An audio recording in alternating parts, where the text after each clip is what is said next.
Assalamualaikum warahmatullahi wabarakatuh. Balik lagi sama gue Bang Jai nih. Gus Baha itu tuh murid tercerdasnya dari Kiai Haji Maimun Zubair, yang kita tahu itu seorang wali besar ya zaman dulu.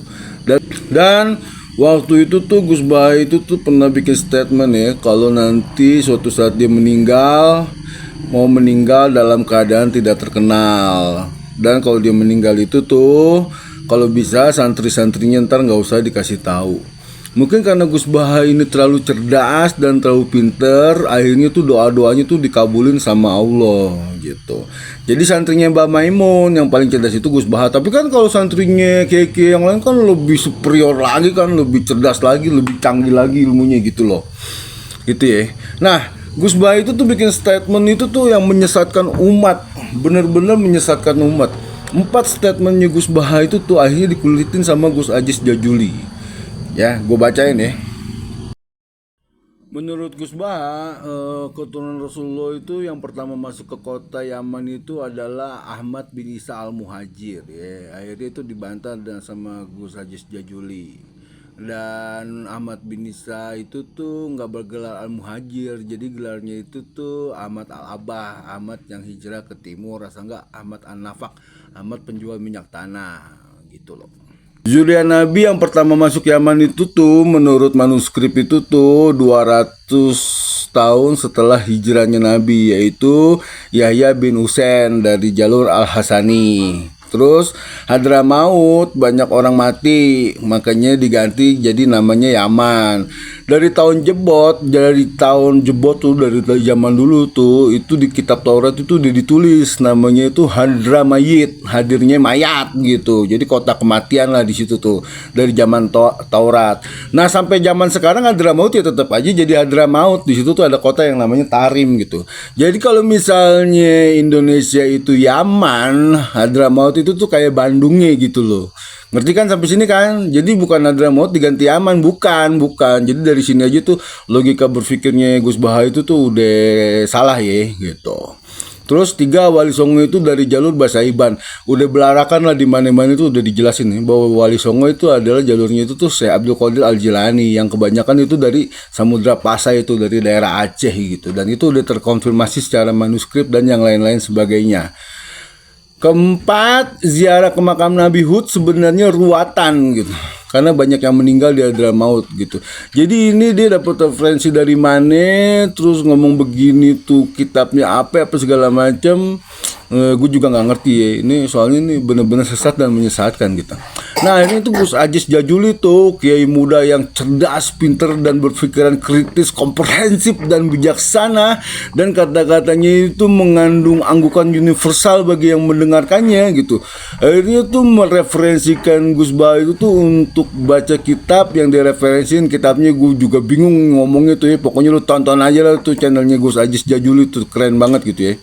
Jadi Gus Baha itu tuh kata Pak Kiai ini, kata Gus Fuad itu, Gus Baha itu cuma pinter baca kitab kuning dan mensoundingnya lagi. Jadi dia itu cuma bisa mengamplifikasinya lagi gitu loh.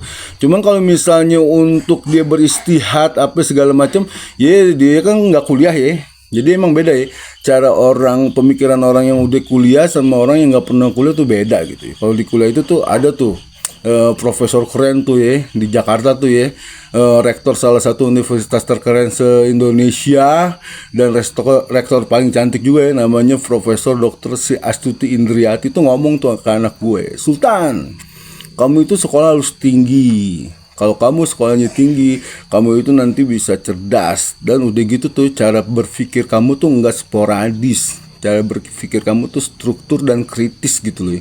Jadi kalau kita kuliah kan kita kan sering banyak tugas ya. Ada yang namanya tugas akhir.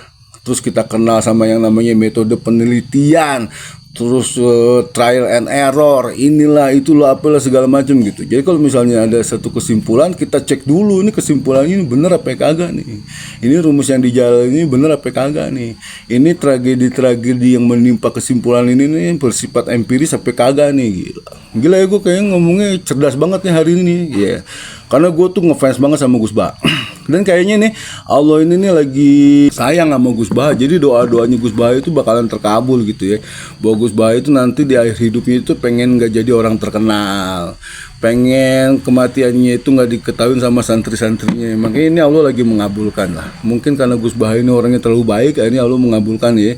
Jadi Gus Baha itu tuh kemungkinan besar kedepannya gak terkenal lagi dan tetap istiqomah ngajar di kampung-kampung, ngajar di santri-santrinya apa segala macam, dan banyak mencetak orang baik. Itu husnudzon gue gitu ya.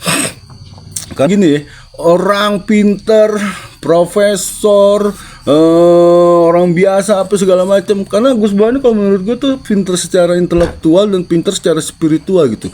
Kalau udah pinter secara intelektual dan spiritual itu bahasanya tuh natural dan gampang dimengerti sama kalangan atas, dimengerti sama kalangan bawah juga. Nah kalau dia keliru itu, terus dikasih tahu sama orang, Gus, sampean itu keliru, coba lagi baca kitab ini, coba pelajarin DNA, coba ini, coba itu apa segala macam, gini-gini. Berarti kan itu sayang, orang itu sayang tuh sama Gus Baha ya. Kalau misalnya Gus Baha itu nggak sombong ya, harusnya dia itu belajar lagi kitab dan dia itu tuh menganulir kata-katanya dia gitu. Akhirnya nggak disesatin, nggak diikutin sama umat, dan umat itu tidak tersesat gitu, ngajarin orang yang nggak tersesat untuk nyembah klan-klan bangsat ini, klan-klan biadab ini, klan-klan yang udah mau mengklaim Indonesia itu tuh sebagai miliknya Yahudi Ashkenazi ini gitu loh kalau menurut gue gitu.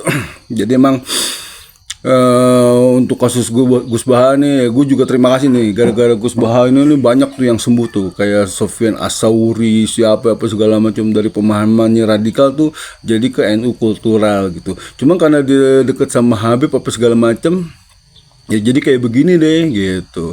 Jadi benar ya, kebenaran itu tuh objektif. Orang cerdas itu nempel sama kebenaran.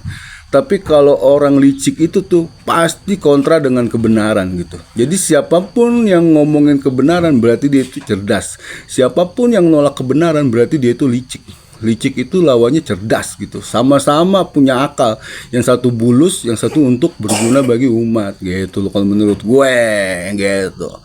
Jadi emang buat kasusnya Gus Baha, mudah-mudahan aja Kiai Gus Baha itu tuh bisa rendah hati, ngedenger omongannya Gus Haji Jajuli, ngedengerin Kiai Imad, sampai Gus Baha itu pengen dihadiah sama Kiai Imad kan. Kalau bisa Gus Baha itu mendatangkan referensi-referensi apa yang dibicarakan, bakal dikasih sarung, bakal dikasih peci, dan bakal dikasih apalah segala macam kayak begitu.